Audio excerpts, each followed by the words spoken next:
រកឃើញខ្ទេចទូទំនិញសៀមបង្កប់ខ្លួននៅទីណាក៏ដោយលើកនេះរកឃើញទំនិញសៀម112មុខទម្ងន់23តោនបូកនឹងផ្លែឈើខូចគុណភាពជាង3តោនទៀតក្រោយប្រតិបត្តិការបោសសម្អាតទ្រង់ទ្រាយធំនៅភ្នំពេញ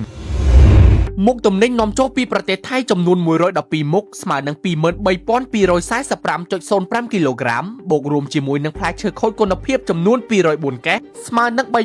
3,264 គីឡូក្រាមត្រូវបានមន្ត្រីជំនាញរកឃើញនឹងខាត់ទុកជាបណ្ដោះអាសន្នក្នុងយុទ្ធនាការចុះត្រួតពិនិត្យទីតាំងស្តុកនិងចែកចាយសាច់បង្កកទូទាំងរាជធានីភ្នំពេញប្រតិបត្តិការទ្រង់ទ្រាយធំនេះបានប្រព្រឹត្តទៅក្នុងរយៈពេល3ថ្ងៃជាប់គ្នាគឺចាប់ពីថ្ងៃស្តុកដល់ថ្ងៃអាទិត្យទី12